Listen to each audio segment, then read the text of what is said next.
کیا عمارت کے گیٹ پر مسلح محافظ موجود تھے؟ میں نے بوڑھ کو غور سے دیکھتے ہوئے پوچھا۔ گیٹ تو دور کی بات ہے چیف، عمارت کا احاطہ تک سنسان پڑا تھا، چڑیا کا بچہ تک دکھائی نہیں دیا۔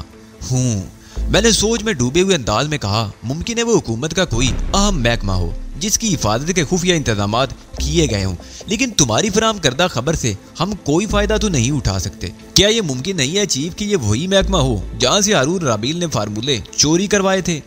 کسی امکان کو بھی رد نہیں کیا جا سکتا، لیکن اگر ایسا ہوا تو ہمیں اس سے کیا فائدہ ہوگا؟ میں نے کہا۔ ہیلن وہاں کام کرتی ہے چیف، ورنہ رات گئے عمارت میں داخل نہ ہوتی، بوڑھ جو شیلے لہجے میں بولا۔ درست ہے، ہم ان خطوط پر کام شروع کر سکتے ہیں، لیکن پہلے یہ بات تو پایا ثبوت کو پہنچے کہ اس عمارت کا تعلق ہمارے موجودہ مشن سے ہے، تو پھر کام کا آغاز کرنے کی فکر کرو چیف۔ مجھے یقین ہے کہ اس عمارت کا تعلق کسی نہ کسی طرح ہمارے موجودہ مشن سے ہی ہے۔ بوڑھ نے کہا، کیا یہ بات تم اتنے یقین سے اس لیے کہہ رہے ہو کہ اس عمارت سے ہیلن کا تعلق ہے؟ تہذیب نے چپتے ہوئے لہجے میں کہا۔ بوڑھ اتنی غیر ذمہ دارانہ حرکت نہیں کر سکتا میڈم، بوڑھ نے برا مانے بغیر کہا۔ دراصل ہیلن اور اس کے ساتھی کے درمیان ہونے والی گفتگو سے میں نے یہ اندازہ لگایا کہ وہ عمارت ایٹمی ہتھیاروں سے متعلق ہے۔ اگر یہ بات نہ ہوتی تو میں کبھی اس کے تعاقب کے چکر میں نہ پڑتا۔ وہاں لڑکیوں کی کوئی کمی نہیں تھی میڈم، ایک سے بڑھ کر ایک خوبصورت لڑکی موجود تھی، لیکن افسوس کہ ہر شخص بوڑھ کو غلط سمجھتا ہے۔ بوڑھ چاہے کتنا بڑا کارنامہ کیوں نہ سر انجام دے لے، اس کی اوقات دو کوڑی کی ہی رہے گی۔ ہم تینوں سکتے کسی عالم میں بیٹھے تھے، بوڑھ نے معمولی خبر نہیں فراہم کی تھی، بلا شبہ وہ آنکھیں کھلی رکھنے کا عادی تھا۔ تم ایک ناترشیدہ ہیرا ہو بوڑھ، میں نے سنبھل کر کہا، ہر شخص تمہاری اہمیت نہیں جان سکتا۔ ہم اس عمارت میں بآسانی داخل ہو سکتے ہیں چیف، بوڑھ نے جو شیلے لہجے میں کہا، کیونکہ اس کی حفاظت کا کوئی بندوبست نہیں ہے۔ اگر اس عمارت کی اتنی اہمیت ہے بوڑھ جو تم نے بتائی، تب تو یہ بات ناقابل فہم ہے کہ اس کی حفاظت کا کوئی بندوبست نہیں ہوگا۔ سامنے کی بات ہے چیف، حفاظتی انتظامات تو دور کی بات ہے، وہاں تو کوئی زیرو بھی دکھائی نہیں دے رہا تھا۔ وہ وارننگ میں تفریح نہیں تحریر کی ہوگی بوڑھ۔ امریکہ کی حکومت نے جدید ترین سائنسی طریقوں سے اس عمارت کی حفاظت کا بندوبست کیا ہوگا، اور مجھے یقین ہے کہ وہ وارننگ حرف بحرف درست ہوگی۔ سوال یہ ہے کہ اگر ہم نے ہیلن کو استعمال کرنے کی کوشش کی تو ہم اسے تلاش کہاں کریں گے؟ تہذیب نے کہا۔ وہ یہاں پھر آئے گی میڈم، بوڑھ نے کہا۔ ان لوگوں کے درمیان جو گفتگو ہوئی اس سے میں نے یہی اندازہ لگایا ہے، اس کے ساتھ جو شخص تھا اس کے بارے میں کچھ اندازہ ہے بوڑھ؟ میں نے پوچھا۔ وہ ادھیڑ عمر شخص تھا، اس کا نام گرے ہولڈنگ ہے۔ ہیلن نے ایک بار اس کا نام لیا تھا، بوڑھ نے بتایا۔ ہیلن سے اس کا کیا رشتہ ہے؟ جہاں تک میں سمجھ پایا ہوں وہ اس کی سیکرٹری ہے، اور اس کی حال ہی میں تقرری ہوئی ہے۔ تم بڑے وثوق سے ان کے بارے میں اطلاع فراہم کر رہے ہو، میں نے حیرت سے کہا۔ جو کچھ بھی میں کہہ رہا ہوں ان سے سنی ہوئی باتوں کی روشنی میں کہہ رہا ہوں، کچھ چیزوں کے بارے میں اندازن کہہ رہا ہوں، لیکن مجھے یقین ہے کہ میرے اندازے بھی زیادہ غلط ثابت نہیں ہوں گے۔ تم کہہ رہے تھے کہ ہیلن دوبارہ یہاں آئے گی، اس نے ایسی کون سی بات کہی جس کی بنا پر تم نے یہ اندازہ قائم کر لیا کہ وہ کل پہلی بار یہاں آئی تھی؟ مسٹر گرے ہولڈنگ اسے ساتھ لے کر آئے تھے۔ ہیلن کو یہاں کے کھانے بہت پسند آئے، اس نے میس کے کھانوں کی برائی بھی کی تھی اور کہا تھا کہ وہ اب کھانا یہیں آ کر کھایا کرے گی۔ مسٹر ہولڈنگ بھی کبھی کبھار یہاں آتے ہیں، ایک زمانے میں وہ بھی باقاعدگی سے یہاں کھانا کھانے آتے تھے۔ بوڑھ کی فراہم کردہ معلومات تمہارے سامنے ہیں، میں نے تہذیب سے کہا۔ بتاؤ کیا کیا جائے؟ چونکہ فی الحال ہمارے پاس کوئی لائن آف ایکشن نہیں ہے، اس لیے ایلن کو ٹرائی کر لینے میں کوئی حرج نہیں، تہذیب نے کہا۔ میں بھی اسی نتیجے پر پہنچا ہوں، لیکن اسے استعمال کرنے کے لیے کیا حکمت عملی اختیار کی جائے؟ میں نے پوچھا۔ حکمت عملی سے تمہاری کیا مراد ہے؟ تہذیب نے کہا۔ یہ کہ ہم یہ معاملہ بوڑھ پر چھوڑ دیں، وہی ہیلن سے تعارف حاصل کرے اور اس کے ذریعے آگے بڑھنے کی کوشش کرے۔ کیا حرج ہے؟ تہذیب نے کہا۔ میرے خیال میں مسٹر بوڑھ اس کام کے لیے موضوع نہیں ہے، ظاہر نے بے ساختہ کہا۔ کیوں موضوع نہیں ہے؟ بوڑھ نے پھاڑ کھا جانے والے انداز میں کہا، اور ظاہر سہم گیا۔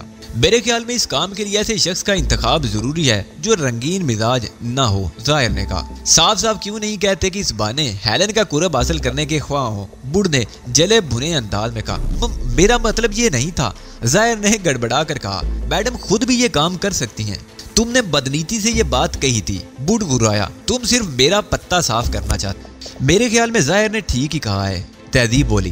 ہیلن ایک لڑکی ہے، میں اسے زیادہ آسانی سے تعارف حاصل کر سکوں گی، وہ میری طرف سے مشکوک بھی نہیں ہوگی۔ میں ظاہر کی تجویز سے متفق ہوں۔ بوڑھ کا چہرہ بجھ کر رہ گیا، اس نے خون خوار انداز میں ظاہر کو گھورا۔ ظاہر اس کی طرف دیکھنے سے کترا رہا تھا۔ بوڑھ کے ساتھ ایک بار پھر زیادتی ہوئی ہے چیف، بوڑھ نے وسیلے لہجے میں کہا۔ یوں محسوس ہوتا ہے جیسے تم لوگوں کو بوڑھ کی صلاحیتوں پر اعتماد نہیں۔ پہلے زہر نے اور اس کے بعد میڈم نے خواہ مخواہ ٹانگ اڑائی ہے۔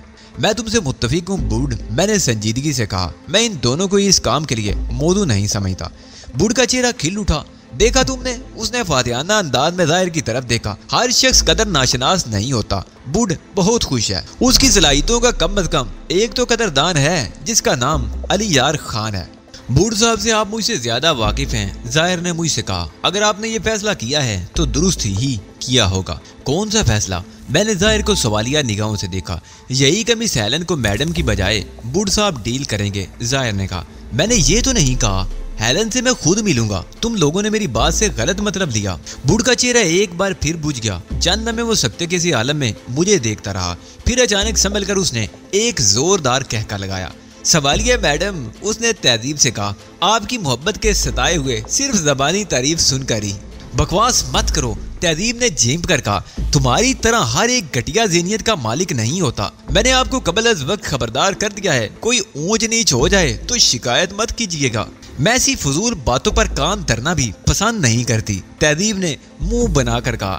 خواتین کے معاملے میں مرد قطعی ناقابل اعتبار ہوتے ہیں، خصوصاً اگر معاملہ کسی حسین خاتون کا ہو تو کسی بھی مرد پر اعتبار نہیں کیا جا سکتا، خواہ وہ مرد کتنا ہی پارسا کیوں نہ ہو۔ بوڈ نے بڑی شان سے کہا۔ تمہاری بےہودگی مزید برداشت نہیں کی جا سکتی، تہذیب نے بڑے غصے سے کہا۔ تم فوراً کمرے سے نکل جاؤ۔ ارے آپ تو ناراض ہی ہو گئی، بوڈ نے گڑبڑا کر کہا۔ میں تو یہ سب کچھ محض آپ کی ہمدردی میں ایک لفظ بھی نہیں سننا چاہتی۔ چلو اٹھو، کمرے سے نکل جاؤ۔ شاباش، ٹھیک ہے میڈم، ٹھیک ہے۔ بوڈ بڑھاتا ہوا اٹھ کھڑا ہوا۔ بوڈ آپ لوگوں کے ایک ملازم سے زیادہ وقت نہیں رکھتا۔ تہذیب بوڈ کو کمرے سے باہر جاتے ہوئے گورتی رہی۔ اس کے کمرے سے باہر نکلنے کے بعد میں ہنس پڑا۔ اس کی بےہودگیوں پر ہنس رہے ہو؟ تہذیب نے ناراضگی سے کہا۔ نہیں، میں نے ہنسی پر قابو پاتے ہوئے کہا، اس کمبخت کی چالاکی پر ہنسی آ رہی ہے۔ ہیلن سے مل بیٹھنے کے لیے کس قدر بےتاب ہو رہا ہے کہ مجھے کاٹنے کے لیے اس نے تمہیں استعمال کرنے سے بھی دریغ نہیں کیا۔ لیکن جناب وہ پھر غائب ہو جائیں گی اور پھر ہیلن کی شناخت کیسے ہوگی؟ ظاہر نے کہا۔ تم اسے نہیں جانتے ظاہر، وہ کہیں نہیں جائے گا اور وہ وقت مقرر پر ہیلن کی شناخت بھی کرائے گا، تہذیب نے کہا۔ کمال ہے، ظاہر بڑبڑایا، عجیب آدمی ہے۔ اپنی انہی خصوصیات کے باعث تو وہ اس قدر منہ چڑھ گیا ہے کہ جو منہ میں آتا ہے بک دیتا ہے۔ میں نے کہا، لیکن علی، تم نے ہیلن کے سلسلے میں میرا نام کیوں مسترد کر دیا؟ کیا اس کی کوئی خاص وجہ ہے؟ نہیں تہذیب، کوئی خاص وجہ تو نہیں ہے، بس میں نے محسوس کیا کہ یہ معاملہ بہت زیادہ احتیاط کا متقاضی ہے۔ ہیلن وہ واحد ذریعہ ہے جس کے سہارے ہم کچھ کر گزرنے کی امید کر سکتے ہیں، اس لیے میں نے اس معاملے کو اپنے ہاتھ میں لے لینا ہی بہتر تصور کیا۔ کیا تمہاری اس بات سے میں یہ نتیجہ اخذ کروں کہ میری صلاحیتوں پر تمہارا اعتماد کم ہو گیا ہے؟ یہ نتیجہ اخذ کرنا میرے ساتھ زیادتی ہے، صرف احتیاط کے پیش نظر میں نے ایسا کیا ہے۔ اگر اسے ذرا بھی شبہ ہو گیا کہ کوئی اس کے قریب آنے کی کوشش کر رہا ہے تو کھیل بگڑ جائے گا۔ اس کا ہرگز یہ مطلب نہیں کہ تم، ظاہر یا بوڈ یہ کام نہیں کر سکتے، لیکن ہر ایک کا طریقہ کار مختلف ہوتا ہے اور میں اپنا طریقہ آزمانا چاہتا ہوں۔ تہذیب نے مزید کوئی اعتراض نہیں کیا اور ہماری نشست برخاست ہو گئی۔ وہ بہت کڑا وقت تھا، امریکی حکومت کے کسی افیسر تک پہنچ ہمارے لیے ایک مسئلہ بنی ہوئی تھی۔ ویسے تو یہ اتنا بڑا مسئلہ نہیں تھا، لیکن اس وقت میں جلد از جلد امریکہ سے نکل جانا چاہتا تھا اور مجھے معلوم تھا کہ ذرا سی بھی بے احتیاطی کا نتیجہ ہمارے لیے بے جا مشکلات کی صورت میں نکل سکتا ہے۔ اس لیے میں ہر ممکن احتیاط برت رہا تھا۔ فون پر کسی اعلیٰ افیسر سے رابطہ کرنے کی کوشش کے نتیجے میں CIA تک بات پہنچنا یقینی تھی۔ امریکی حکام یہی کرتے ہیں، جہاں ذرا بھی کوئی مشکوک بات نظر آئی اور انہوں نے CIA کو مطلع کر دیا۔ ہر سال اس ادارے پر خطیر رقم خرچ کرنے کا کوئی فائدہ تو ہونا چاہیے، پھر CIA کی تحقیقاتی رپورٹ آنے تک کوئی ہم سے ملنے کی زحمت نہ کرتا، اور یہ بات یقینی تھی کہ ہمارے خلاف تحقیقات کا کیا نتیجہ نکلتا۔ ہم میک اپ میں تھے، ہمارے پاس پاسپورٹ ضرور تھے، لیکن اس پر ہمارے نام کچھ اور درج تھے۔ ظاہر ہے کہ ہمارے حلیے تک تصویروں سے مطابقت نہیں رکھتے تھے۔ اگر بوڈ اتفاقاً ہیلن نامی کسی لڑکی سے نہ ٹکرا گیا ہوتا تو ہمیں اپنے لیے رائے عمل تلاش کرنے میں معلوم نہیں کتنا وقت اور برباد کرنا پڑتا، لیکن ہیلن میر نامی لڑکی کے بارے میں فی الوقت یقین سے کچھ کہنا ممکن نہیں تھا۔ بوڈ نے جو کچھ سنا تھا اس کے مطابق تو اس کا تعلق کسی ایسے ادارے سے تھا